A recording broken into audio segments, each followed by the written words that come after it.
ఓం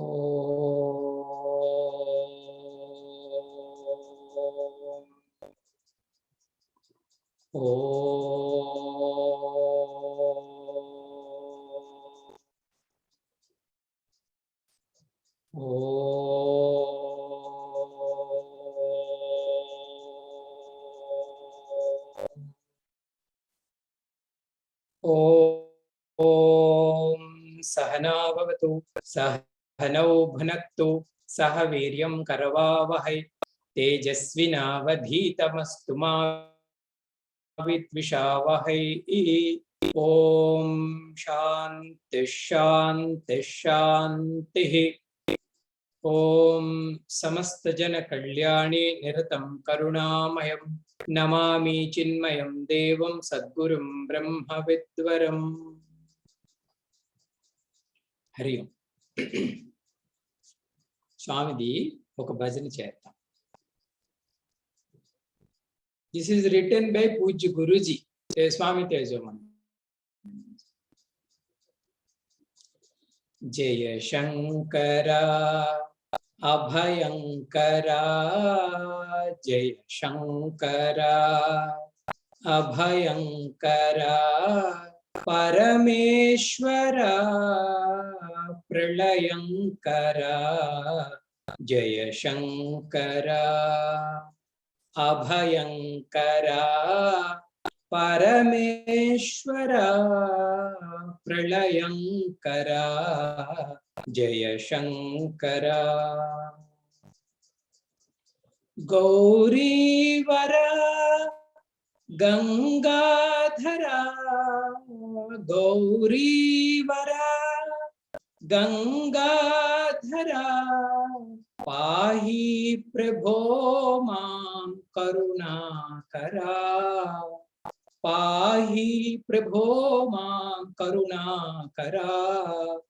జయ శంకర అభయంకర, పరమేశ్వర ప్రళయంకర. జయ శంకర. కైలాసవాస పరమేశ్వర, కైలాసవాస పరమేశ్వర, పాహి ప్రభో మాం జగదీశ్వర. పాహి ప్రభో మాం జగదీశ్వర.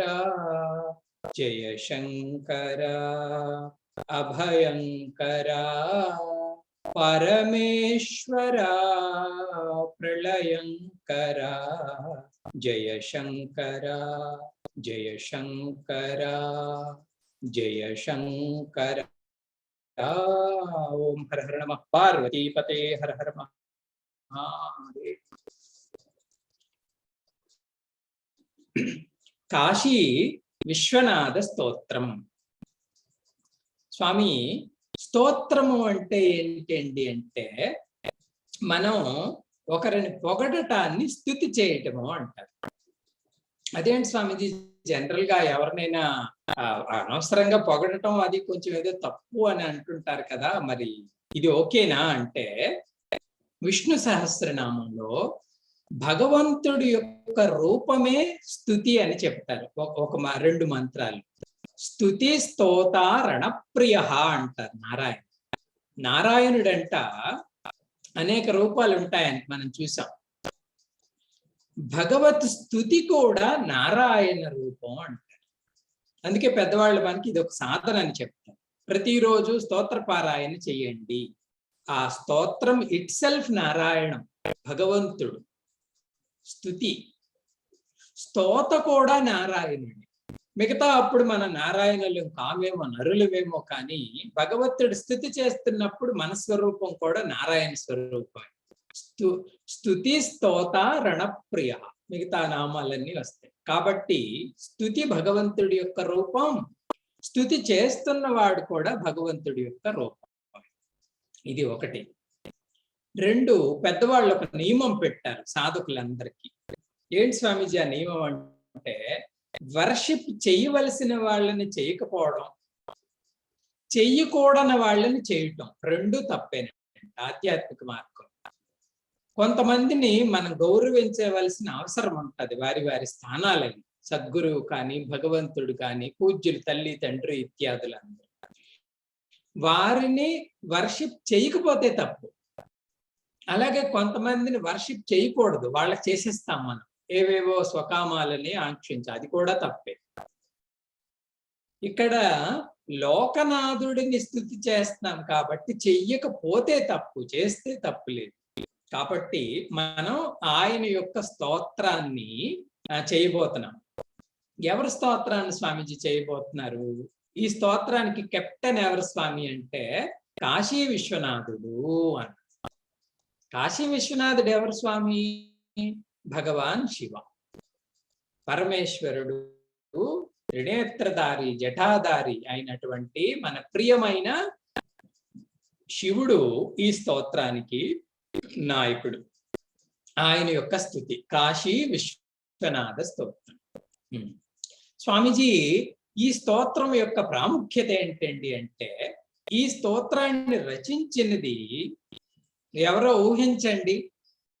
జనరల్ గా సాధన విద్యార్థులందరికీ ఎవరు స్తోత్రాన్ని ఎవరు రచించారండి అంటే శంకరాచార్య అనేస్తాము. తెలియకపోయినా పర్వాలేదు స్వామీజీ, ఏమంటే 99% ఆయనే రాశాడు కాబట్టి. కాశీ విశ్వనాథ స్తోత్రాన్ని రచించింది వ్యాస భగవానుడు.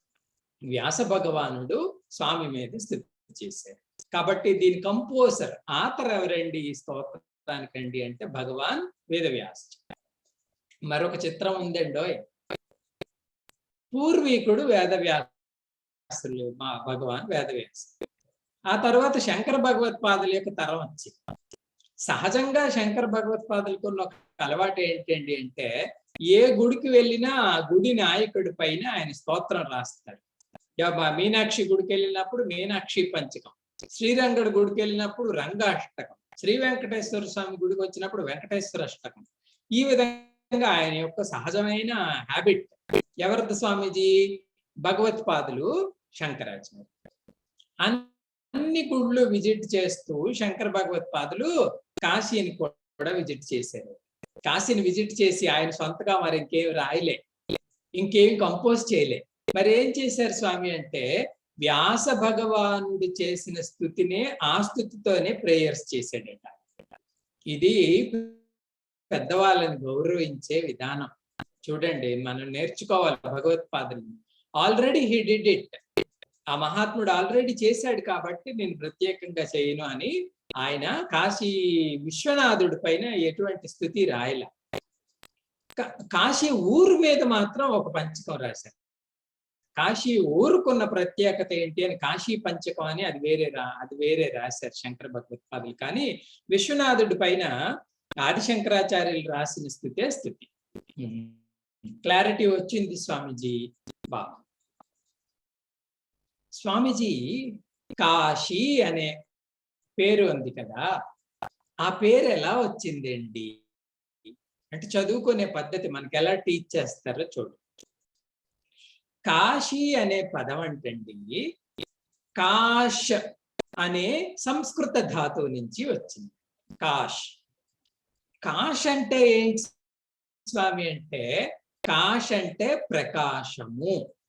అందుకే ప్రకాశం అన్న పదంలో కూడా ఈ కాష్ అన్న పదం ప్రకాశవంతమైనది అని అర్థం. కాశీ అంటే సంస్కృతం షైనింగ్,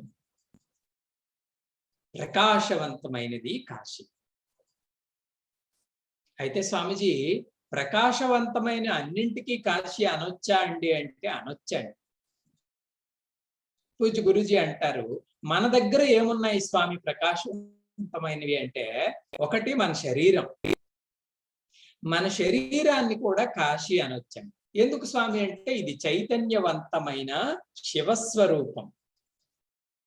అనవసరంగా మనం దీని విలువ తెలుసుకోకుండా ఏదో అవమానం చేస్తాం కానండి అండి. భగవంతుడు నడుస్తున్న గుడి ఇది. దేహో దేవాలయ ప్రోక్త అంటారు పెద్దవాళ్ళు. దేహాన్నే దేవాలయం, ఇది ఒక కాశీ అంట. ఈ కాశీలో ఇంకొక చిన్న కాశీ ఉందంట. అదేంటి స్వామి అంటే దాని పేరు హృదయాకాశం. అది కూడా ప్రకాశవంతమైనది. కానీ దీనికన్నా ఇంకొంచెం డెన్సర్, ఇంకొంచెం క్లోజ్ చైతన్యాన్ని అంతటిని, కోరికలు లేని చైతన్యాన్ని ఒక దగ్గర కూర్చోబెడితే దాని పేరే హృదయాకాశం. మనమే అక్కడ ఉంటాం. కోరికలు లేని చైతన్యం హృదయాకాశం అంట. అది కూడా కాశీయే. ఆ హృదయ ఆకాశంలో కూడా శుద్ధ చైతన్యంగా వెలుగుతున్న ఆ ఆత్మజ్యోతి ఉందే, అది శుద్ధ కాశీ. ప్రకాశవంతమైనది ఎక్కడ దొరుకుతుంది స్వామి అంటే, ప్రకాశవంతమైనది ప్రకాశం నుంచే ప్రారంభమవుతుంది. ఆ స్వయం ప్రకాశ వస్తువు ఒకటే, ఆ శుద్ధ చైతన్యం. శుద్ధ చైతన్యం యొక్క మొదటి మేనిఫెస్టేషన్ ఎక్కడ స్వామి? హృదయాకాశం. తరువాత మేనిఫెస్టేషన్ ఎక్కడ స్వామి? శరీరం. ఆ తరువాత ప్రపంచం. ఈ రకంగా ఆ ప్రకాశ వస్తువు ఎక్కడుందండి అంటే, క్లోజర్ గా మనం ఆది బిందువు దగ్గరికి చేరాలి. ఆయనే ఆదిశంకరుడు, పరాత్పరుడు, సకల బ్రహ్మాండానికి అధిష్టానం. చైతన్య స్వరూపంగా మన అందరి హృదయాల్లో ఆ ప్రకాశిస్తుందే, అదే కాశీ. ఆధ్యాత్మిక సాధకుడు జర్నీ అలా ఉండాలి. హృత్పుండరీక చైతన్యం కాశీ అని నిర్వచనం చెప్పారు పెద్దవాళ్ళు. హృత్పుండరీకంలో ఉన్న చైతన్యాన్ని కాశీ అనాలండి అని. ఈ స్తోత్రానికి రచయిత వేదవ్యాసులు, భగవంతుడు విశ్వనాథుడు అని చెప్పుకున్నాం కదండి. ఈ స్తోత్రానికి ఒక మకుటం ఉంది. మకుటం అంటే ఏంటి స్వామి అంటే, సహజంగా మన వాంగ్మయంలో, సంస్కృతం, మన భారతీయ భాషలలో ఆఖరి లైన్ ని మకుటము అంటారు. మకుటం అంటే కిరీటం అన్నమాట. స్తోత్రంలో సారాంశం అంతా ఆ మకుటం చెప్తారు. ఈ స్తోత్రానికి కూడా ఒక మకుటం ఉంది. ఏంటి స్వామీజీ ఆ మకుటం?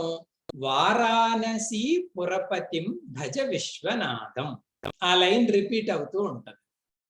వారాణసీ పురపతిం భజ విశ్వనాథం.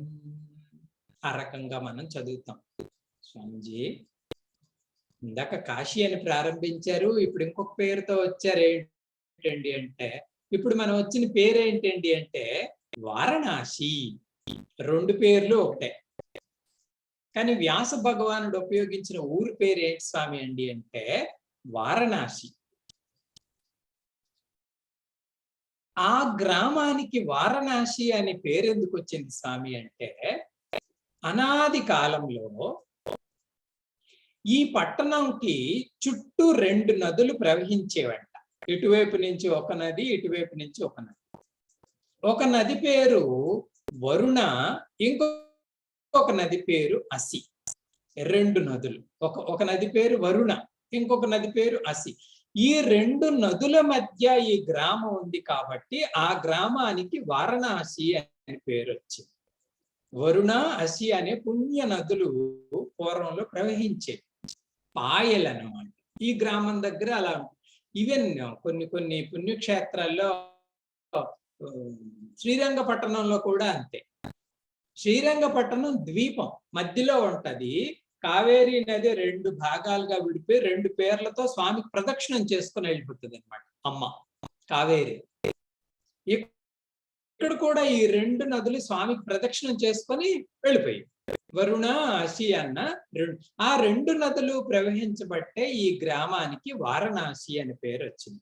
ఈ వారణాసి కాలాంతరంలో బనారస్ అని కూడా మనం అనటం జరిగింది. వారణాసి బనారస్, హిందీలో ఆ మాట మారి బనారస్ అని కూడా అనటం జరుగుతుంది. సో కాశీ అన్న, వారణాసి అన్న, బనారస్ అన్న ఒకటే, మూడు ఊర్లు అనుకోకండి. తెలుసు స్వామీజీ మాకు. ఈరోజు కాశీ విశ్వనాథ స్తోత్రం చదవపోతున్నాం కాబట్టి కాశీకున్న విశిష్టతని కొంత మనం తెలుసుకుందాం. ఆ మాహాత్మ్యం తెలిస్తే ఆ గ్రామాన్ని చూసే దృష్టి వేరండి. మా స్వామీజీ ఎప్పుడూ అనేవారు, మహాత్ముడిదైనా మాహాత్మ్యం తెలియకపోతే మనం అవిజ్ఞాతంగా చూస్తాం. అవిజ్ఞాతంగా అంటే గౌరవించాం వాళ్ళు. ఎందుకంటే వాళ్ళ గొప్పతనం మనకు తెలీదు. మాహాత్మ్యం తెలిస్తే మనం గౌరవించే విధానం వేరు, ఆరాధన చేసే విధానం వేరు. కాబట్టి స్వామి ఆ కాశీ పట్టణానికి ఉన్నటువంటి విశేషం ఏంటి అంటే పెద్దవాళ్ళు చాలా విషయాలు చెప్తారు. అసలు కాశీ అంటేనే పాపాలు పోతాయి. కాశీ అనుకుంటే చాలు. ఏదైనా చిన్న అపచారమో పొరపాటో చేశామనుకోండి, ఆ రోజు ఈ రోజులాగా ఏదో పుణ్యఫలంగా ఆ గ్రామం గురించి చర్చించుకుంటే అటు కల్ముషాలన్నీ వాటంతట అవే హరించబడతాయి అంటే శ్రవణ మాత్రేణ పుణ్యం లభతి అంట. కొంతమందికి ఆ స్పెషల్ స్టేటస్ ఉంటది. నారాయణుడికి కూడా అంతే. అందుకే పెద్దవాళ్ళు ఇంతకు ముందు మనం కొంచెం పథకం నేర్చాం కానీ ప్రతి కర్మకే ముందు నారాయణ అనేవారు. కూర్చున్న నారాయణ అనేవారు, లెగిసిన నారాయణ అనేవారు. వాళ్ళకి అదొక హ్యాబిచువల్ గా అలవాటు అయిపోయింది. అది చాలా మంచి సంస్కారం. భగవన్ నామం అన్ని యాక్టివిటీస్ లో చెప్పుకోవడం. కాశీ శ్రవణం, కాశీ అని అనటం రెండు పుణ్యం. స్వామి మరి విశిష్టత అన్నారు కదా చెప్పండి అంటే మొదటి విశిష్టత కాశీకి ఉన్నది, కాశీ అత్యంత ప్రాచీనమైన నగరం. మొదటి విశేషం అత్యంత ప్రాచీనం అంటే ఓల్డెస్ట్ సిటీ. ఇప్పటికి కూడా కొన్ని ఉన్నాయండి కాలగర్భంలో కలిసిపోకుండా. ఇది గొప్ప వండర్, అచీవ్మెంట్. ఎన్నెన్నో పెద్ద పట్టణాలు ఇప్పుడు చరిత్రలో చెప్తారు కదండి, ఇక్కడ మొహంజోదారో ఉండేది, ఇక్కడ హరప్పా కల్చర్ ఉండేది. ఎప్పుడు 5,000 ఏళ్ల క్రితం అవి గొప్ప గొప్ప నగరాలు, కానీ ఇప్పుడు కాలంలో కలిసిపోయి. కానీ కాశీ అలాగ కాదంట. అత్యంత ప్రాచీన నగరం అయినప్పటికీ కూడా ఇప్పటికీ ప్రకాశిస్తుంది. ఎంత ప్రాచీన స్వామి అంటే ఈవెన్ వేద వాంగ్మయంలో కూడా కాశీ పేరుంది. వేదాలు ఉపనిషత్తుల్లో కూడా కాశీ పేరు. పురాణాలలో అఫ్కోర్స్ కాశీ పేరు. పురాణాల్లో మనం చాలా పురాణాల్లో కాశీ పట్టణం గురించి చదువుతాం. కాబట్టి మొదటి విశేషం ఏంటండి అంటే అత్యంత ప్రాచీనం. రెండోది హిస్టారికల్ గా, చారిత్రాత్మకంగా కాశీ అనేక మంది గొప్ప గొప్ప చక్రవర్తులతో పరిపాలించబడిన నగరం. స్వామీజీ చక్రవర్తి పరిపాలించకపోతే ఆ నగరానికి ఏమైనా వ్యత్యాసం ఉంటుందండి అంటే డెఫినెట్ గా ఉంటుంది. అసలు చక్రవర్తి క్యాపిటల్ గా పెట్టుకునేటప్పుడు కొన్నింటిని స్టడీ చేస్తాడు. అవన్నీ ఉంటేనే రాజ్యానికి క్యాపిటల్ గా పెట్టుకోవాలి. ఏంటి ఉండాలండి, ఎంతమంది ప్రజలున్నా నీళ్లు దొరకాలి, భూమి సస్యశ్యామలంగా ఉండాలి, అకాల వర్షాలు పడకూడదు, ఆరోగ్యంగా ఉండాలి. ఇవన్నీ చూసుకొని రాజధానులుగా పెట్టుకోవాలి. కాశీ అనేక మంది గొప్ప గొప్ప చక్రవర్తులకి రాజధానిగా వెలిసింది. ఎందుకంటే సకల సౌకర్యాలు కలిగినటువంటి పట్టణం. ఇది రెండో విశేషం. ఈ రెండు ఓకే, కానీ చదువరులకి కాశీ యొక్క ప్రాముఖ్యత ఇంకొకటి ఉందండి. చదువరులు అంటే కొంచెం చదువు అంటే ఇష్టం. ఏంటి స్వామిజీ ఆ ప్రాముఖ్యత అంటే సకల కళలకి గురువు కాశీ. ఎటువంటి ఆర్ట్ మనం నేర్చుకోవాలన్నా కేర్ ఆఫ్ అడ్రస్ ఏంటండి అంటే మీరు కాశీ పోండి, అక్కడ విద్య దొరుకుతుంది. విద్య నేర్చుకోవాలనే కుతూహలం ఉంటే సరిపోదండి, ఎక్కడ నేర్పిస్తారు? సంస్కృతం నేర్చుకోవాలని ఉంది స్వామిజీ నాకు అంట, కాశీ బొండి. సంస్కృతం అక్కడ 12 ఏళ్ళు ఇప్పటికి కూడా రన్ చేస్తున్న స్కూల్స్ ఉన్నాయండి. 12 ఏళ్ళ వరకు సెలవు ఇవ్వరండి. గత బ్యాచ్ లో ఒక విద్యార్థి ఉండేవారు సాందీప్ని సాధనాలయంలో, 16వ బ్యాచ్ అనుకుంటాను. ఆ విద్యార్థి కాశీ నుంచి వచ్చాడు. ఏం నేర్చుకున్నారండి అని అడిగాము. మనం కొంచెం ఈ యూనివర్సిటీ నుంచే ఏమి నేర్చుకున్నారండి అంటే సంస్కృతం నేర్చుకున్నాను. ఎక్కడ నేర్చుకున్నారండి అంటే కాశీలోని. ఎన్ని సంవత్సరాలు ఎన్నాళ్ళు పట్టిందండి మీకు సంస్కృతం నేర్చుకోవటానికి అంటే 12 ఏళ్ళు పట్టింది. వాళ్ళ నుంచి నిఘంటువుల వరకు మొత్తం అంతా నేర్పిస్తారు. ఆ సిస్టమాటిక్ స్కూల్స్ ఈవెన్ నౌ కాశీలో ఉన్నాయి. జ్యోతిషం నేర్చుకోవాలి స్వామి అంటే కాశీ. విలువిద్య నేర్చుకోవాలి స్వామి అంటే కాశీ. లేదు స్వామి వేదాంత చర్చలు వింటానండి అంటే కాశీ. సకల కళలకి గురువు ఎవరండి అంటే వారణాసి. సాహిత్యము, వేదాంతము, సంగీతము, కర్మకాండ. ఒక వ్యక్తికి అనిపించిందట, నాకు జ్యోతిష్టోమాది యజ్ఞం చేయాలని ఉంది, స్వర్గానికి వెళ్ళాలని ఉంది ఈ రోజు. ఎవరు నేర్పిస్తారండి అంటే మీరు కాశీ అంతా తిరగండి, ఎక్కడో ఆ పండితుడు ఉంటాడు, కర్మకాండ చేసి. ఈ విధంగా సకల కళలకి కూడా అడ్రస్ ఎవరండి అంటే కాశీ. మన పరమ గురువు అయినటువంటి తపోవన్ మహారాజ్ గారు ఒక పుస్తకం రాస్తారు వేదాంతం గురించి. వేదాంతంలో ముఖ్యమైన 3 అంశాలు ఏంటండి అంటే శ్రవణం ఒకటి, మననం ఒకటి, ధ్యానం ఒకటి అని చెప్తారు వేదాంతం. ఆ పుస్తకంలో ఆయన విచిత్రంగా రాస్తారు, శ్రవణం ఎక్కడ చేయాలండి అంటే శ్రవణం కాశీపట్టణంలో చేయాలి, మననం ఋషికేశ్లో చేయాలండి, ధ్యానం ఉత్తరకాశీలో చేయాలి అంటారు. కారణం ఏంటండి అంటే అన్ని దర్శన శాస్త్రాలు తెలిసిన సద్గురువులు కాశీలో దొరుకుతారు. కాబట్టి కంప్లీట్ శ్రవణం కావాలి అంటే అక్కడే దొరుకుతుంది. ఆ వాతావరణం వేరండి. కంప్లీట్ చదువు తల్లి అక్కడ ఉంటారు. మననం చేసుకోవాలి అనుకుంటే ఋషికేశ్కి వెళ్ళాలి. అక్కడేంటి స్వామీజీ విశేషం అంటే ఋషికేశ్ భగవంతు నారాయణుడి యొక్క స్థానం, పవిత్రత అవసరం మననానికి. లేదు ఇంకా మేము కంప్లీట్ మెడిటేషన్ తప్ప ఇంకొకటి చెయ్యము అంటే ప్రపంచం మరొద్దు అనుకుంటే ఉత్తరకాశీ పోను, మరి దిక్కూడదు కిందకి. ఆయన ఆ రకంగా రాస్తారు. కారణం ఏంటండి అంటే విద్యాపురి కాశీపురి. ఇది ఒక రెండో విశేషం. స్వామీజీ గురూజీ చెప్తారు, ఆ రోజుల్లో ఎవరైనా సరే కాశీలో చదివి వచ్చామండి అంటే ఊరు మొత్తం గౌరవించేది ఎట్టండి. వాడు చదువులకు వేరు వేరు ఊర్లు వెళ్తారు కదండి, కాశీలో చదువుకు వెళ్ళామండి అంటే పేరు. ఇప్పుడు ఏదో చెప్తారు, లండన్ లో పలానా యూనివర్సిటీ, అమెరికాలో పలానా యూనివర్సిటీ టాప్ మోస్ట్ స్వామి అంటారు కదా.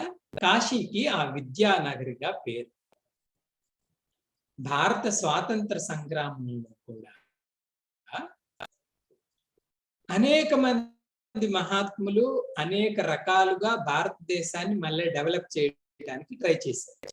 స్వతంత్ర సంగ్రామం కొంతమంది బ్రిటిష్ వాళ్ళతో ఫైట్ చేశారు, కొంతమంది లోపట సంస్కారాలు ఎలా చేయాలని చేశారు, కొంతమంది నీళ్లు ఎలాగా అందాలి. మదన్ మోహన్ మాలవ్య అని ఒక మహాత్ముడు, ఈయన చాలా పేరు ప్రఖ్యాతిగాంచిన దేశభక్తుడు. ఈయనేమన్నారండి అంటే మొఘలాయిలు పరిపాలించిన తర్వాత, బ్రిటిష్ వాళ్ళు పరిపాలించిన తర్వాత మన చదువు పోయింది, భారతీయ విద్యా వ్యవస్థ మొత్తం పోయింది, ఇంకా వాళ్ళు ఉన్నారు బ్రిటిష్ వాళ్ళు. ఇంకో ఈలోగానే నేను బెనారస్ హిందూ యూనివర్సిటీ అని కాశీలోనే స్టార్ట్ చేస్తాను అంటాడు. కారణం ఏంటండి అంటే ఎక్కడైతే విద్యలు ఆలవాలంగా ఉన్నాయో అక్కడే ఉండాలి. ఈ మహాత్ముడు ఈ రకంగా ట్రై చేశారు. ఆ ఊరికి ఆ ప్రత్యేకత ఎలాగో చెప్పుకుంటాం కాబట్టి ఒక చిన్న గొప్ప విషయం చెప్పేస్తాను ఆయన గురించి. మదన్ మోహన్ మాలవ్య గారు గొప్ప పండితుడు, అన్ని శాస్త్రాలు చదివిన విద్యావేత్త. యూనివర్సిటీ స్టార్ట్ చేయాలని సంకల్పమే, పెట్టుబడి ఏం లేదు. పెట్టుబడి ఏం లేకపోతే అందరూ చెప్పేవారు అక్కడ. ఎవరో ఒక ఆయన అన్నారంట, అప్పటికి వరల్డ్ రిచెస్ట్ మ్యాన్ ఎవరండి అంటే వరల్డ్ రిచెస్ట్ మ్యానే గోల్కొండ నవాబ్, మన హైదరాబాద్ నవాబ్. ఏంటి స్వామిజీ మన హైదరాబాద్ నవాబ్ వరల్డ్ నెంబర్ 1 అట. ఎవరో బిల్ గేట్స్ ఎవరు అంటారు కదండి ఈ రోజుల్లో, ఈయన ర్యాంక్ 1 అట. అప్పుడు ఎవరో చెప్పారు, స్వామి మీరు వెళ్ళి ఆయన అడగండి, ఏమి ఇచ్చినా ఇచ్చాడు పనికొస్తుంది అని. మదన్ మోహన్ మాలవ్య గారు వస్తున్నారు మన దివానానికి అని చెప్పారట నవాబ్ గారు. పైగా దీని పేరు బెనారస్ హిందూ యూనివర్సిటీ. అడగాలనుకుంటున్నది నవాబ్ గారిని. ఆయన అంత ప్లీజింగ్ గా ఉండడు కదండి, హి డిడ్ నాట్ లైక్. కానీ మోహన్ గారు ఏమన్నారు, మదన్ మోహన్ మాలవ్య గారు, అడగదాం రాయిస్తాం, వస్తే వచ్చింది లేకపోతే లేదు. ఈయన వెళ్ళి రిక్వెస్ట్ చేశారు, సార్ ఇలా అనుకుంటున్నాను యూనివర్సిటీ స్టార్ట్ చేద్దామని, మీరు గొప్పవారు, ధనవంతులు, భాగ్యవంతులు కాబట్టి మాకు ఫైనాన్షియల్ గా హెల్ప్ చేయండి అంటే కాలుకొన్న ఒక బూటు తీసిసిరాడు అటు కిందకి. నవాబ్ అక్కడెక్కడో కూర్చున్నాడట, ఈయన కింద ఉన్నాడు. ఈయన బూటు తీసిసిరాడట కోపం వచ్చి. ఇసిరితే మదన్ మోహన్ మాలవ్య గారు తీసుకున్నాడట. తీసుకుంటా పక్కన ఉన్న మినిస్టర్లు ఉంటారు కదా, ఎందుకండి అది ఎందుకండి మీకు అంటే, నవాబు గారి బూట్ అని వేలం వేస్తాను బయట, అలా ఆ రకంగా ఫండ్ రైజ్ చేస్తాను అని అన్నాడంట ఆయన. మామూలు బూట్ అంటే ఎవరు కొనరు కదండి. నవాబు గారి బూట్, ఇది గోల్కొండ నవాబు గారి బూట్ అంటే ఎంత డబ్బు పెట్టుకుంటారు, దట్ విల్ బి హెల్ప్ఫుల్. మరి అప్పుడు నవాబ్కి కనువిప్పు కలిగింది, దీని సామాన్యుడు కాదు, గొప్ప వ్యక్తి, సాధువు ఈయన ఎవరు. అప్పుడు అన్నాడట, నేను హెల్ప్ చేస్తాను అని. ఆయన చేయగలిగింది ఈ రకంగా మదన్ మోహన్ మాలవ్య గారు ఆ యూనివర్సిటీకి అవసరం అంత కష్టపడ్డారు. అది ఎక్కడుంది స్వామి అంటే, ఆ విద్యానగరి కొంచెం షేడ్ అవుట్ అయినప్పుడు మళ్ళా ఈ మహాత్ముడు అక్కడ మళ్ళీ ఈ కళలన్నీ, విద్యలన్నీ రావాలి అని ప్రయత్నించడం జరిగింది. స్వామీజీ ఇంకా ఏమున్నాయండి మీ కాశీనగరం యొక్క విశేషాలు అండి అంటే, మరో గొప్ప విశేషాన్ని కలిగి ఉంది కాశీ. ఏంటి స్వామి అది అండి అంటే, పరమ పావన గంగాజీ. అవును స్వామి జోయ్, గంగా నది ఉంది. సకల తీర్థాలకి మహారాణి ఎవరండి అంటే గంగా. ఎంత పుణ్య తీర్థ నది అని ముఖ్యంగా మన సంస్కృతిలో విశ్వసిస్తామండి అంటే, మా ఆఖరి కట్టే గంగా నదిలో కలిసిపోవాలి. చాలా మంది మన సనాతన వాదంలో ఇది నమ్ముతారండి, ఈ శరీరాన్ని మేము భూమిలోనూ కలిపేము, ఆకాశంలోనూ కలిపేము, గంగలో కలుపుతాం. అంత పావనమైనది గంగా. ఇదేదో సామాన్యుల వృత్తి అనుకోకండి. మన పరమగురు తపోవన్ మహారాజ్ గారు కూడా అడిగింది ఇదే. దీనినే ఆ సాధువులు ఏమంటారండి అంటే, హిమాలయాల్లో జల సమాధి అంటారు. మరణించిన తర్వాత ఆ శరీరానికి పూజ చేసి కుండాలు ఉంటాయి గంగలో ఎప్పటికీ కూడా. ఉత్తరకాశీలో ఉంది, దాని పేరు మోక్ష కుండము అంటారు. కుండం అంటే బయట నుయ్యి కాదు, అది నదిలోనే నుయ్యి ఉంటది, ఎప్పుడో పూర్వీకులు తవ్వించారు. ఈ డెడ్ బాడీని అంతటిని ప్యాక్ చేసి ఆ కుండంలో ఆ బావిలో విడిచిపెడతారు, నదిలో ఉన్న బావిలో. దాని పేరు మోక్షగుండము అంటారు. అంటే ఈ క్రియకే ఇంత ప్రాధాన్యత ఇస్తే గంగా నదికి మిగతా వాటికి ఎంత ప్రాధాన్యత. పూజ చేసుకున్నప్పుడు ఏ నీరు తీసుకురండి, ఆ పక్కన గంగా జలం ఉందండి అంటే, ఓహోహో ఏమి ధన్యము అంటే. ప్రతి ఇంట్లో కూడా గంగా జలం ఉండాలి, దేవుడు మూల. రోజు చూస్తాం, ముఖ్యమైన విశేషమైన కార్యక్రమం చేసినప్పుడు ఒక డ్రాప్ తీసి యూజ్ చేసుకుంటాం. కాబట్టి అత్యంత పావనమైన గంగ కూడా ఉంది కాబట్టి వారణాసి చాలా విశేషమైన నగరం. గంగాజీ తరువాత విశేషం, ఆ క్షేత్రం ఉంది కదండి. క్షేత్రం అంటే కాశీ పట్టణం. మన సంస్కృతిలో 7 నగరాలని మోక్షదా నగరాలు అంటారు. 7 నగరాలకే ఆ హోలీనెస్ ఇచ్చాం. మోక్షదా నగరాలంటే బై మిస్టేక్ అయినా ఆ గ్రామంలో చనిపోతే వాళ్ళు మోక్షాన్ని పొందుతారు. పూరి ఒకటి, ఋషికేశ్ ఒకటి, కాశీ ఒకటి, ఈ రకంగా 7 క్షేత్రాలు చెప్తారు పెద్దలు. అటువంటి పట్టణం కాశీ. తేజోమాయానంద్ గారు చెప్తారు, పెద్దల విశ్వాసం ఏంటండి అంటే, కాశీలో పిట్ట, పక్షి, జంతువు కూడా మోక్షానికి అర్హురాలి. అది కాకే కదా స్వామీజీ మోక్షం పొందుతుందా అంటే, కాశీ కాకే అయితే కాశీ ఊరికి చెందిన కాకే అయితే మోక్షాన్ని పొందుతుంది అంటారు.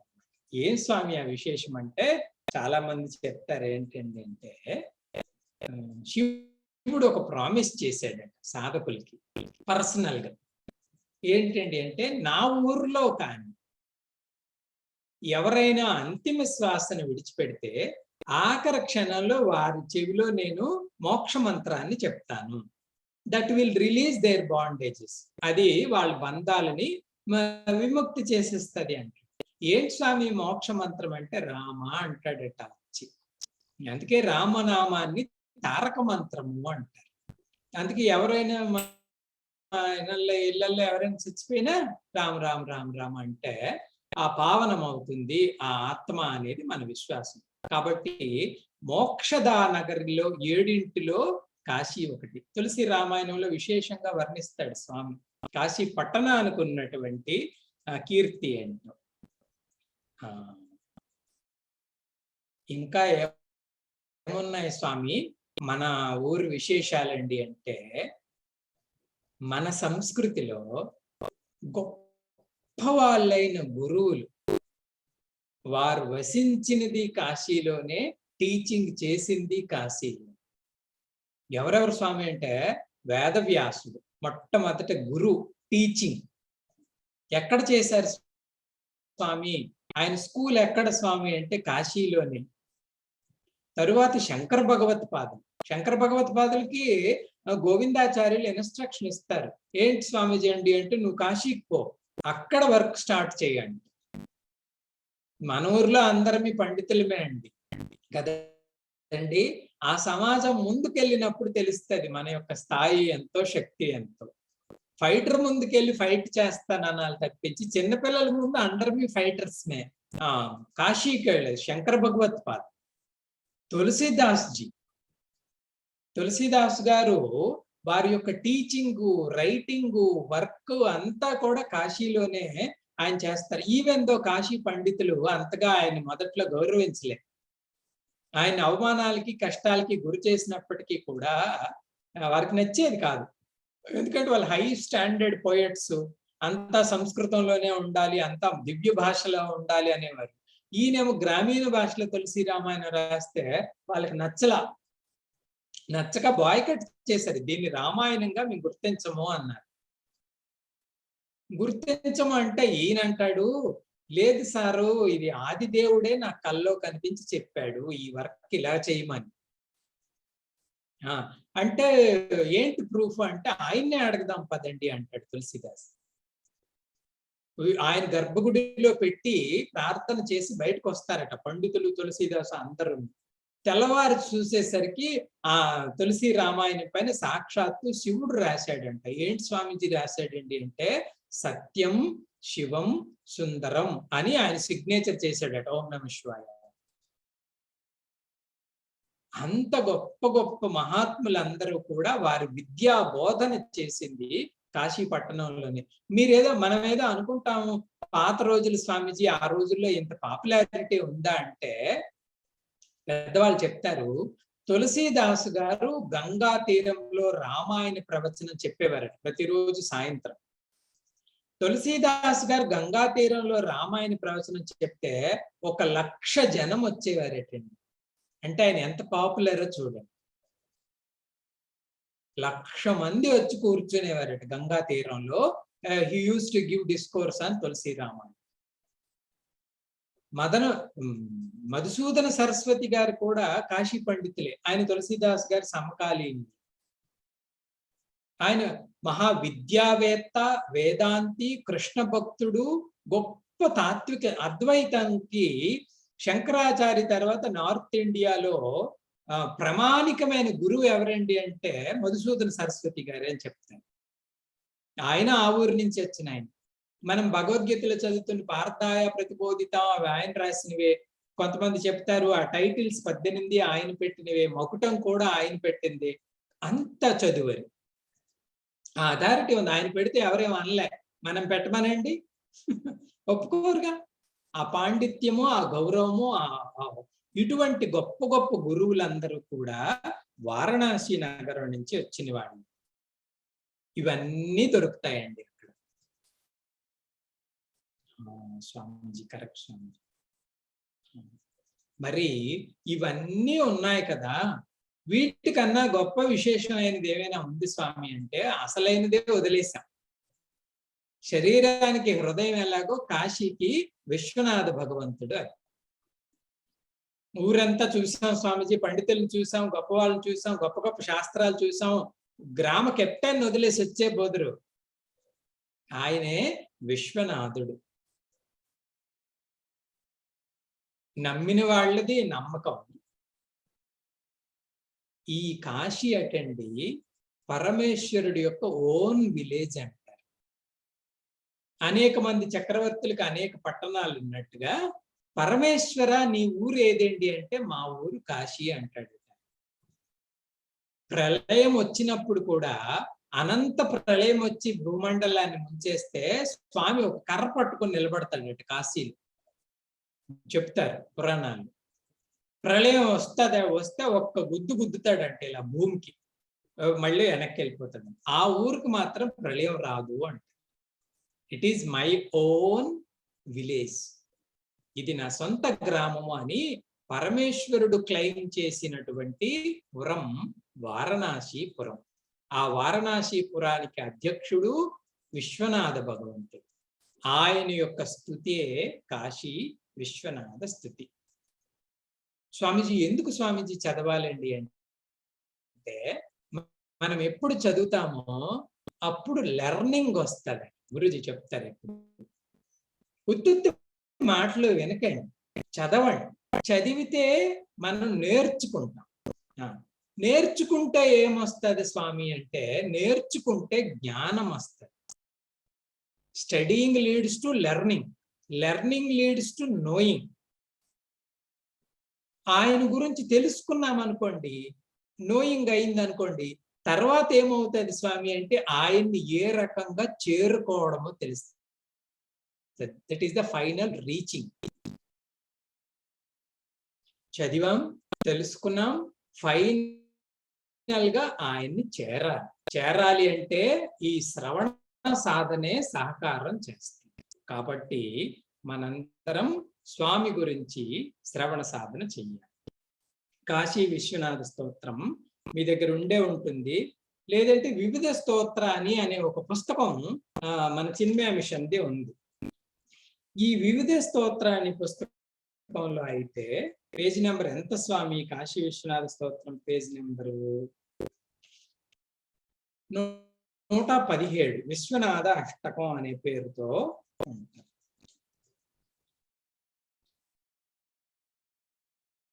117. దీనికి ఒక ప్రత్యేకమైన ట్యూన్ కూడా మన చిన్మయ మిషన్ వాళ్ళు ఫ్రేమ్ చేసిన ట్యూన్. ప్రార్థన ఎలా చేయాలో ఈ ట్యూన్ లో వెళ్తాం. రిపీట్ చేయండి, మళ్ళా చదువుతూ ఉంటే స్తోత్రం అంతా కూడా ట్యూన్ చదవటం వస్తుంది. రిపీట్ చేయండి. గంగాతరంగ రమణీయ జటాకలాపం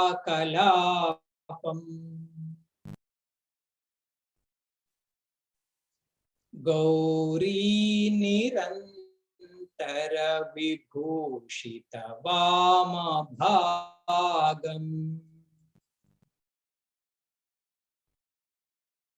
నారాయణ ప్రియమనంగమదాపహారం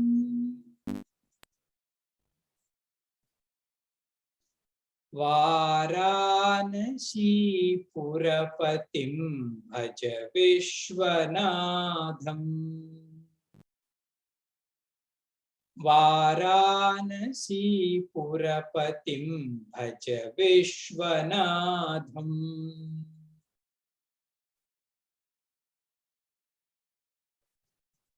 టుగెదర్.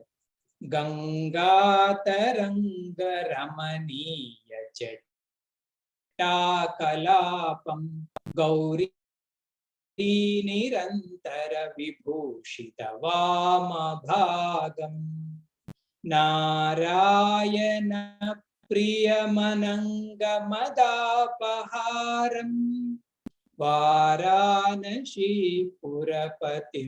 భజ విశ్వనాథం.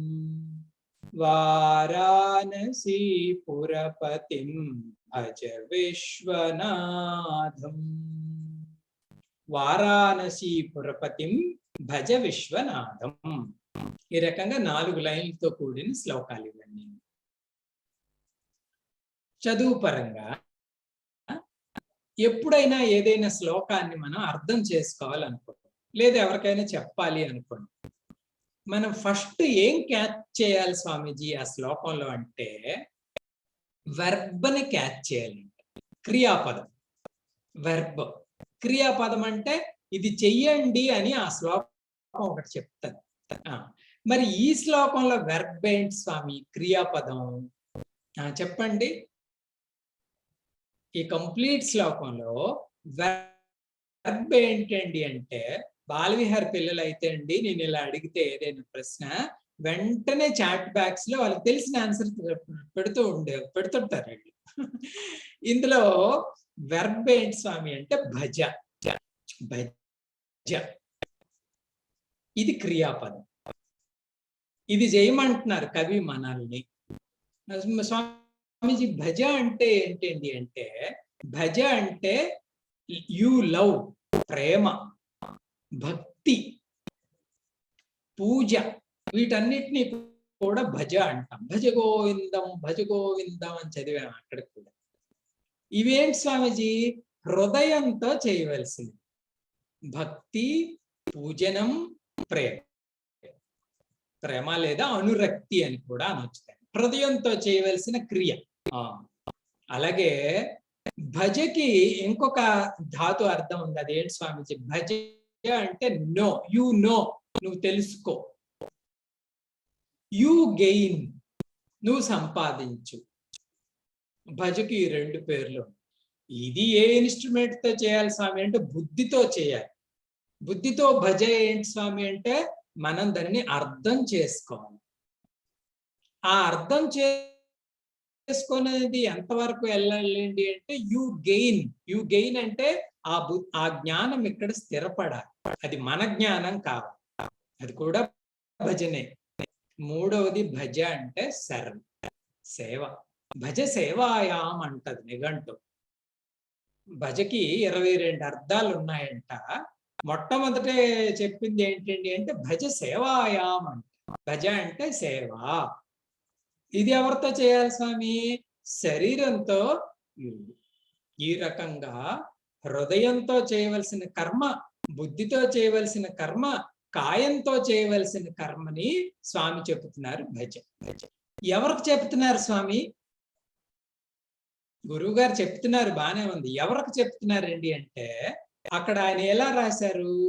భజ విశ్వనాథం అన్నాడు. ఈ విశ్వనాథము అనేది ద్వితీయ విభక్తి. ద్వితీయ విభక్తి ఎప్పుడు వాడతామంటే క్రియాపదంతో ఓ మై మైండ్ అంటే ఆత్మకే చెప్పుకున్న బోధ. ఈ భజ ఎవరికి నువ్వు హృదయంతో చెయ్యు, బుద్ధితో చెయ్యు, శరీరంతో చెయ్యు అని ఎవరికి చెప్తున్నారండి అంటే to my mind only. Annamayya కూడా అదే అంటారు కీర్తన రాస్తూ, హరినామమే మరుగవే మరుగవే మనసా అంటాడు. ఈ వస్తువులన్నిటికీ మరగకు, హరినామమే మరుగు. మరుగు అంటే అటాచ్ అవ్వు. ఇక్కడ వ్యాస భగవానుడు కూడా ద్వితీయ విభక్తి వాడారు కాబట్టి తన మనస్సుకు చెప్తున్నారు భజ విశ్వనాథం, ఆ విశ్వనాథుడిని నువ్వు సేవించు అని. మహాత్ముల యొక్క బోధ ఇంత బాగుంటది చూడండి. ఆయన మనస్సుకి ఆయన చెప్పుకుంటున్నాడు తప్పించి లోకానికి ఏదో చేసేయాలని లేదు. లౌడ్ రిఫ్లెక్షన్ అంటారు గురుదేవ్ ఎప్పుడు. సత్సంగం ఎందుకయ్యా పెట్టుకున్నారు బ్రహ్మచారి గారు అంటే it is a loud reflection. నా మననమే కొంచెం గట్టిగా చేసుకోవడం అంట. సాధు వృత్తి, మహాత్ములు సేవ చేస్తే కనీసం మనకి ఇలాంటి వినపడతాయి అప్పుడప్పుడు. కాబట్టి ఆయన మనసుకి చెప్తాను భజ విశ్వనాథ్. అయితే మనం ఏ రకంగా తీసుకోవాలి? ఆయన సద్గురువు కాబట్టి, ఆయన శిష్యులం కాబట్టి మనకి చెప్తున్నారు విశ్వనాథుడిని భజన చెయ్యండి అని ఇన్స్ట్రక్షన్ ఇస్తున్నారు. భజ విశ్వనాథం. విశ్వనాథుడు అంటే ఎవరు స్వామి అంటే సింపుల్, విశ్వానికి నాథుడు విశ్వనాథ్. విశ్వస్య నాథ Vishwanatha. Very simple, lord of universe. ఈ మాటకు అర్థమేంటో తెలుసా అండి? మీ ఎదురుగా నిలబడింది ఒక శివలింగము కాదు, మరేదో కాదు. సమస్త బ్రహ్మాండానికి అధినాయకుడు ఆయన. ఆయన ఎదురుగా ఉన్నాం. Do now. విశ్వనాథుడు అంటే విశ్వనాథుడే. వ్యాస భగవానుడు చెప్పిన తర్వాత ఇంక డౌట్ ఏంటండి మనకి? కాశీలో ఉన్నది విశ్వనాథ్. స్వామిజీ ఈ లొకేషన్ ఎక్కడండి? వారాణసి పురపతి. ఈ లార్డ్ ఆఫ్ యూనివర్స్ ఎక్కడ దొరుకుతాడు స్వామి అంటే వారణాసి పురపతి. పురపతి అంటే ఆ గ్రామానికి ఆయనే నాయుడు, కింగ్. వారాణసి పురపతి అయినటువంటి స్వామికి మీరు సరెండర్ కండి. ఇది స్వామి యొక్క స్వగ్రామం అండి, పరమేశ్వరుడి యొక్క స్వగ్రామం. జనరల్ గా చెప్తారు, ఫర్ ఎగ్జాంపుల్ గవర్నమెంట్ ఒక దేశాన్ని రూల్ చేస్తుంది అనుకోండి, ఏదైనా గవర్నమెంట్. ఆ గవర్నమెంట్ యొక్క రూలు పవరు దేశం అంతా ఉంటది, ఎందుకంటే దేశానికి అది గవర్నమెంట్ కావాలి కదా. కానీ మనం ఈ గవర్నమెంట్కే కెప్టెన్ అయిన ప్రధానమంత్రినో లేదంటే ప్రెసిడెంట్ నో కలవాలనుకోండి, ఎక్కడికి వెళ్ళాలి స్వామి? ఢిల్లీ వెళ్ళాలి. మళ్ళీ ఢిల్లీలో ఎక్కడికి వెళ్ళాలి స్వామి? ఆ prime minister house, president house ఉంటే అక్కడికి వెళ్తే మనం ఈ ఎంటైర్ గవర్నమెంట్ కి ఉన్న అధ్యక్షుడిని కలవచ్చు. భగవంతుడి యొక్క రూల్ కూడా అంతే. He's everywhere, he's governing everything. కానీ 1 to 1 మనం మీట్ అవ్వాలండి అంటే ఆయన క్యాపిటల్కి వెళ్ళాలి, అదే వారణాసి. ఇది రూల్. గురుదేవు ఇలా చెప్తున్నారంట. భగవంతుడు సర్వవ్యాపి అయినప్పటికీ కూడా పిల్లలకి చెప్పినట్టుగా ఆయన 1 to 1 చూడాలండి అంటే హృదయంలోనికి వెళ్ళాలి. చేతిలో కనిపిస్తాడా అంటే కనిపించడు, కంటిలో కనిపిస్తాడంటే కనిపించడు. మరి ఎక్కడ కనిపిస్తాడు స్వామి? హార్ట్ లో ఉంటాడు, ప్యూర్ ఫామ్. అలాగే ఆవుకి అంతా పాలే అయినప్పటికీ కూడా ఆవుకి పాలు ఎక్కడి నుంచి వస్తాయండి? శరీరం అంతటి నుంచి వస్తాయి. శరీరం వస్తుంది కదా, చెవుకు వస్తే పాలు రాదుగా, పొదుగు దగ్గరికే వెళ్తాం. అలాగే దేవుడు సర్వవ్యాపి అయినప్పటికీ ఒక్కొక్క కేంద్రం దగ్గర ఆ విభూతి కనిపిస్తుంది. ఆ భక్తితో మనం వెళ్ళాలి కానివ్వండి, వీ కెన్ సీ హిమ్. కాబట్టి ఈ వారణాసిపురం ఈ జగత్ అధ్యక్షుడికైన స్వామి తాలూకా కేంద్రం. కాబట్టి భజ విశ్వనాథం. మన చిన్మయ మిషన్ లో కూడా జగదీశ్వర మందిరం ఉందండి. ఇది చెబుతూ గురూజీ చెప్పారు మన స్వామే ఆ స్వామి అనేవారు. చెబుతూ ఆయన చెప్తారు, ఇంత సౌందర్యవంతుడైన శివుడిని నేను ఏ గుడిలోని చూడలేదు, ఏ గోపురంలోనూ చూడలేదు అంటారు. మీరు చూసి ఉంటే సాందీపినిలో జగదీశ్వర స్వామి ఉన్నంత సౌందర్యంగా ఇంక ఎక్కడా చూడమని. మహామోహనం. ఎంత వింతో తెలుసా అండి. మేము పక్క నుండి అబ్జర్వ్ చేసేవాళ్ళని. ఆ పక్కన కొంచెం విలేజ్ లాంటి స్లమ్ అది ఉండే. అక్కడి నుంచి చదువు ఏమీ లేని వాళ్ళు అప్పుడప్పుడు వస్తుండేవారు గుడికి. జగదీశ్వర మందిరంకి కాలు పెట్టిన తర్వాత మన సాందీపినిలో వారు కూడా మఠం వేసి ధ్యానం చేయటం మేము చూసాం. జనరల్ గా అన్ని గుళ్ళల్లో మనకి అంతఃకరణలో ఆ భావం రాదు. ఏ భావం Swamiji? I close myself and I do meditation. కానీ జగదీశ్వర స్వామి మందిరంలో పామరుడికైనా ఆయన చూస్తే అంతఃకరణలో క్షణంలో మార్పు వచ్చేసింది. అలాగా ఒక్కొక్క దగ్గర శివ తేజస్సుని మనం చూడొచ్చు. వారాణసి పురపతిం భజ విశ్వనాథం. స్వామిజీ ఈ స్వామి ఎలా ఉంటారండి అంటే ఇప్పుడు మొదటి లైన్ నుంచి చెప్తారు. ఎలా ఉంటారట? గంగాతరంగ రమణీయ జటాకలాపం. మా స్వామికి జటాకలాపం, సౌందర్యవంతమైన జట ఉందండి. స్వామిని కేశవుడు అంటారండి, నారాయణ. కానీ ఆయన మంచి మంచి సువాసనలు, ఉంగరాలు, జుట్టు, మంచి బాగా హెయిర్ డ్రెస్సర్ అంతా ఉంటది ఆయన. స్వామి హెయిర్ డ్రెస్. మన స్వామికి జటలు, జటాకలాపం అంటే జడలు కట్టేసి అవన్నీ కలిపి ఒక లాక్ చేసేస్తాడు ఆయన. అదే కిరీటం. బంగారు కిరీటం లేదు, వజ్ర కిరీటం లేదు. మరేం కిరీటం స్వామి అంటే జటా కిరీటమే, మనకేంటి సన్యాసులు మనకేంటి అంటాడు. జటా కలాపం. మరి బాగుంటుందా అండి మీ జటా కలాపం అంటే? రమణీయ జటా కలాపం. It is very very beautiful and captive. రమణీయం అంటే వెరీ క్యాప్టివేటెడ్ ఈ జట కలాపం. అంటే మనం అంట ఏంటి మరీ చెప్తారు, జటలు కట్టేసి సిగ పెట్టుకుంటే అది రమణీయం ఎలా అయిపోతుంది స్వామి? రమణీయం ఎందుకైందటండి అంటే ఆ జటా కలాపం పైన ఒక ప్రత్యేకమైన వస్తువుని పెట్టుకున్నాడు, అందుకు అంత సౌందర్యం వచ్చింది స్వామికి. ఏంటి స్వామిజీ ఆ ప్రత్యేకమైన వస్తువు? గంగా తరంగం. చూడండి వర్ణన ఎంత బాగుందో. జటాకలాపం సౌందర్యవంతమైన జటాకలాపం. ఈ సౌందర్యాన్ని చేకూరుస్తున్నది ఎవరు స్వామి అంటే గంగా తరంగం. శుద్ధ శ్వేత వర్ణాన్ని కలిగిన గంగాదేవి తన తరంగాలతో పరమేశ్వరుడి యొక్క జటాన్ని అంతటినీ కూడా అందంగా ఆమె మార్చిందట. ఇది కలిగిన స్వామి మా స్వామి. గంగా తరంగ రమణీయ జటాకలాపం. ఇది భౌతికంగా అందం. మరి కొంచెం స్పిరిచువల్ స్టూడెంట్స్ కొంచెం డీప్ గా ఆలోచించాలి కదండి. అంటే మనకి కూడా శిరస్సు ఉంది, శిరస్సు పైన కేశాలు ఉన్నాయి. సాందీపినిలో ఎవ్రీ మంత్ గుండు కొట్టేస్తారండి. ఎవ్రీ మంత్ బాయ్స్ కి పర్టికులర్ గా ప్రతి నెల గుండె 2 ఏళ్ళు గుళ్ళుతోనే ఉంటారు పిల్లలు. కొంచెం జుత్తు వచ్చిందంటే కట్ చేసి పడేస్తారు గుళ్ళుతో. ఒక అబ్బాయి ఎక్కడో ఋషికేశ్ నుంచి వచ్చాడు. అతనికి ఈ కేశాలంటే చాలా ఇష్టం, జుత్తు అంటే ప్రాణం. కొంతమంది బాయ్స్ కి కూడా జుట్టు అంటే ఇష్టం అండి. ఆడవాళ్ళకి సహజంగా అందరికీ ఇష్టం ఉంటుంది. ఆ అబ్బాయి ఇంత ఇక్కడ వీపి వరకు ఉండేది పెద్ద జుట్టు, దానికి రంగు రంగులు వేసేవాడు.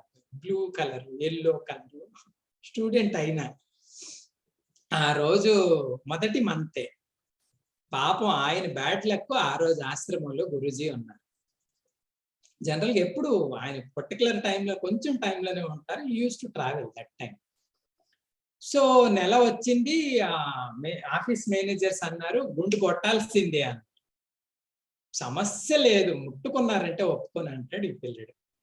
చేయనివ్వలే, ఈ పిల్లోడే చేయనివ్వలే. వాళ్ళు ఏం గట్టిగా అనలేరు కదండి. స్వామీజీకి చెప్పారు, గురూజీకి కూడా చెప్పారు. ఆయన ఆ రోజు ఈవినింగ్ సత్సంగం ఇదే, కాశీ విశ్వనాథ స్తోత్రం ఇదే జరుగుతుంది. మరి ఆయన స్ట్రైట్ గా నిలబెట్టి ఆయన ఏమన్నారు అనుకున్నాను, మీరు ఈశ దర్శనం కోసం వచ్చారా, కేశ దర్శనం కోసం వచ్చారా చెప్పండి ఆశ్రమానికి అన్న.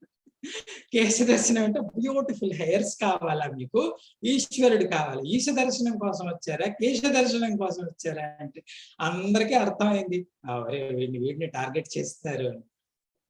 అట్టిట్ట అందులో ఏముంది, దాచుకుంటాం. యూనిఫామ్ గా ఉంటది అందరూ ఒకలాగా ఉంటే. అలాగా మనకి కూడా కేశ సంపద అంతా అందం. ఎందుకండి స్వామీజీ ఎంత అందంగా కనపడతాము అంటాం. ఎందుకు? అది నిజమే. భౌతికంగా సరిగైన జుత్తు లేదనుకోండి, మగపిల్లలు అయితే ఈ రోజుల్లో భయపడుతున్నారట, స్వామీజీ పెళ్లి అవుతుందో లేదో అంటే. ఏరా మంచి ఉద్యోగం వస్తుంది కదా, నీకు పెళ్లి కాకపోవడం ఏమిట్రా అంటే, బట్ట అంత స్వామి, బట్ట అంతా పుచ్చిపోయింది, జుత్తు అంతా పోయింది, అమ్మాయిని ఇస్తారా ఎవరు అంటున్నారు పిల్లలు. ఆడపిల్లలైతే ఎన్ని రాస్తారో, ఎంత సేవ. కేశాలు సౌందర్యం ఇస్తాయి అని కదా. అసలు ఈ శిరస్సుకి సౌందర్యం ఇచ్చేది కేశాలు కాదంట. మరి ఎవరు స్వామి అంటే గంగ. గంగ అంటే ఏంటి స్వామి అంటే నాలెడ్జ్, జ్ఞానం. శివుడు అక్కడ ప్రతిష్ఠించుకున్నది ఏంటి స్వామి అంటే బ్రహ్మ జ్ఞానం. ఎవరో అడిగారంట తపోవన్ మహారాజ్ గారు, గంటలు గంటలు గంటలు గంటలు గంగా నదిని అలా చూస్తావు కదయ్యా, ఏంటి సమాధి పొందిపోతావు నువ్వు, మాకేమీ అనిపించదు ఏంటండి అంటే, you use to say Brahman in liquid form is that. అంత భావన. కాబట్టి దీనికి సౌందర్యం ఇవ్వవలసింది జ్ఞాన గంగ, అంతే తప్పించి ఆ అప్పర్ స్టోర్ ఎప్పుడు మనం టులెట్గా ఉంచకూడదు, ఖాళీగా ఉంచకూడదు, విండో ఓపెన్ చేసి ఉంచకూడదు, ఇలా విన్నాము ఇట్లా పోయింది అనకూడదు. అందులో జ్ఞాన రాశి ఉండాలి. పరమేశ్వరుడు అది నిలుపుకున్నాడు కాబట్టే రమణీయ జట అయింది. జ్ఞానానికే స్వామి సోర్స్. బుద్ధిలో ఎప్పుడూ కూడా ఇక్కడ జరగవలసింది ఏంటండి అంటే లెర్నింగ్, నోయింగ్. ఇది సాత్వికుడి యొక్క లక్షణం అండి. సాత్వికుడు చదువుకో అంటే సరదా ఆడికి. ఎందుకు స్వామి అంటే జ్ఞాన సముపార్జన చేయవచ్చు, కొత్తవి తెలుసుకోవాలనే ఉత్సాహం ఇది ఉండాలి, ఉండి తీరాలి అందరికీ. ఏ రంగంలో ఉన్నప్పటికీ కూడా వాళ్ళు బాగా ప్రకాశవంతంగా ఉంటారు. కాబట్టి ఈశ దర్శనం కోసమే ట్రై చేయాలి తప్పించి కేశ దర్శనం కోసం. మరొక మాట, శివుడు జ్ఞానం అంతా అసలు నిజంగా చెప్పాలండి అంటే జ్ఞానానికి కేర్ ఆఫ్ అడ్రస్ భగవాన్ శివుడే. ఏ జ్ఞానం అయినప్పటికీ మనం అందరం కూడా ఎక్కడ చదువుతామండి, సదాశివ సమారంభం శంకరాచార్య మధ్యమం అస్మదాచార్య పర్యంతం వందే గురు పరంపరం. ఈ గురు పరంపరని మొట్టమొదట ప్రారంభించినదే స్వామి. ఒక్క మన ఆధ్యాత్మిక విద్య, ప్రాచీన బ్రహ్మ విద్య కాదండి. మీరు ఎవరైనా డాన్స్ స్కూల్కి వెళ్ళండి, మీ గురువు గారు ఎవరండి అంటే నటరాజ్ అండి అంట. ఆ విద్య ఆయన దగ్గర నుంచే వచ్చింది. సంస్కృతానికి వెళ్ళండి, సంస్కృతం అంటే సాహిత్యం. ఈ సంస్కృతంలో అక్షరాలు అసలు ఎక్కడి నుంచి వచ్చాయండి అంటే పరమేశ్వరుడి యొక్క పాదంలో పడిన ఒక మువ్వ నుంచి పుట్టిందంట. వాటినే శివసూత్రాన్ని అంటారు. సంస్కృతంలో మనం ఫస్ట్ విద్య నేర్చుకోవాలి అంటే ఆ శివసూత్రాన్ని నేర్పిస్తారు. Tongue tongue tongue tongue 14 steps దాటుకుంటూ ఆ మువ్వ పడితే ఆ 14 స్టెప్స్ లో అది చేసిన సౌండ్ ని బట్టి ఎంటైర్ సంస్కృతం పుట్టింది.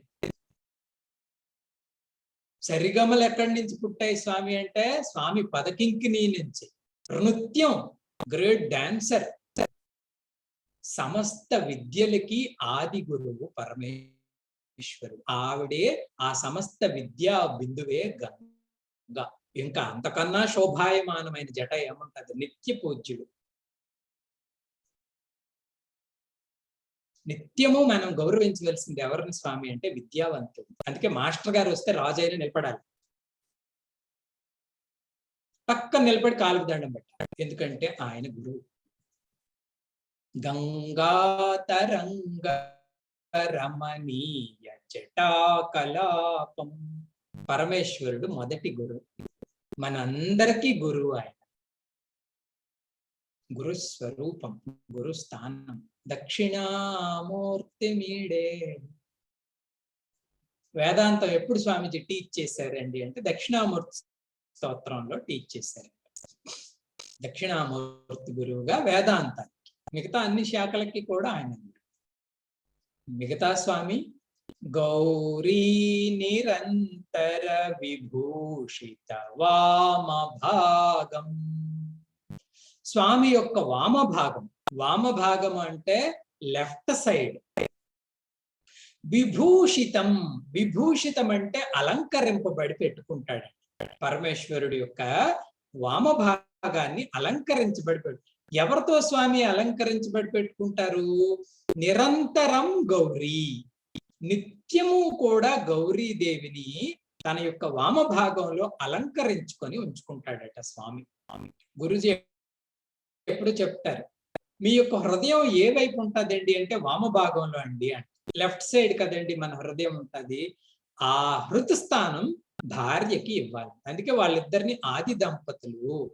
జగతః పితరౌ వందే పార్వతీ పరమేశ్వరౌ అంట. మన మాత ఎవరండి అంటే అమ్మ, తండ్రి స్వామి. వీళ్ళిద్దరూ అంత చక్కటి అన్యోన్యంగా ఉంటారు. గౌరీ నిరంతర విభూషిత వామభాగం. జగన్మాతకి తన హృదయాన్ని ఇచ్చాడు స్వామి.